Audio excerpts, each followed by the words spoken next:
Shalom, W comme well-being. De 1 à 10, quel est ton niveau de well-being, quel est ton niveau de bien-être? 7,6, 9,2, 8,5. Et puis, comment ça se mesure le bien-être? Est-ce que c'est qu'une question de santé mentale, de santé physique, ou est-ce que ça comprend aussi l'aisance matérielle, la progression intellectuelle?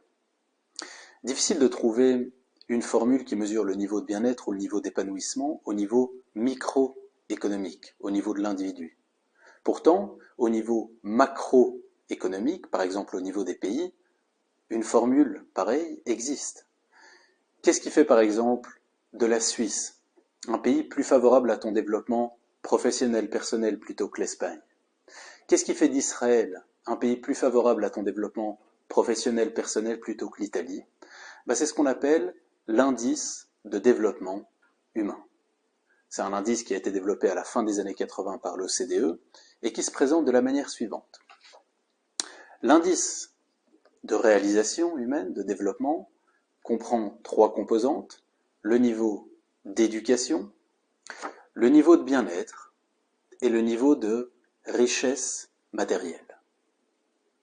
C'est par cette formule qu'on sait qu'il fait mieux vivre en Suisse qu'en Espagne, en Israël qu'en Italie.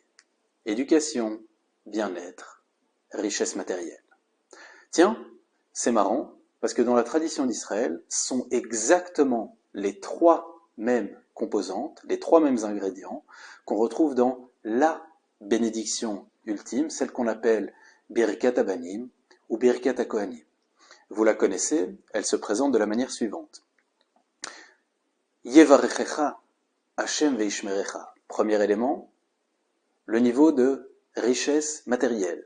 Yevarechecha, la beracha dans la tradition d'Israël, c'est le niveau de réalisation matérielle.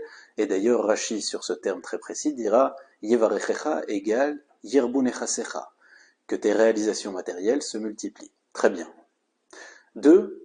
Yaer Hashem panav elecha vichuneka. Deuxième élément, le niveau d'éducation, le niveau de progression intellectuelle. Et 3. Issa Hashem panav elecha veyasem lecha shalom. La sérénité, le bien-être. Tiens, on a trouvé dans la tradition d'Israël une formule qui, au niveau microéconomique, au niveau de l'individu, peut nous aider à mesurer notre niveau d'épanouissement, de réalisation personnelle. Alors utilisons-la.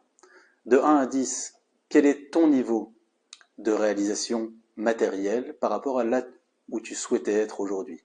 7, 8, 9. Quel est ton niveau de well-being par rapport à là où tu souhaitais être aujourd'hui? Et quel est ton niveau d'éducation personnelle, d'apprentissage continu? Et vous avez un résultat en faisant la racine cubique de ces trois chiffres. Est-ce que vous êtes arrivé à 7,5, 8,2 ou 9,6? Ce qui est encore plus intéressant, et c'est le challenge qu'on va lancer cette semaine, c'est de prendre un engagement. Quel est l'engagement que vous prenez pour augmenter ce résultat? Est-ce que c'est plus de séances de bien-être, de sport pour augmenter votre niveau de bien-être par exemple? Est-ce que c'est plus de travail pour augmenter votre réalisation matérielle? Est-ce que c'est plus de livres, plus de tutoriels pour augmenter votre niveau d'éducation personnelle? Un engagement. Prenez un engagement. Kol Tuv.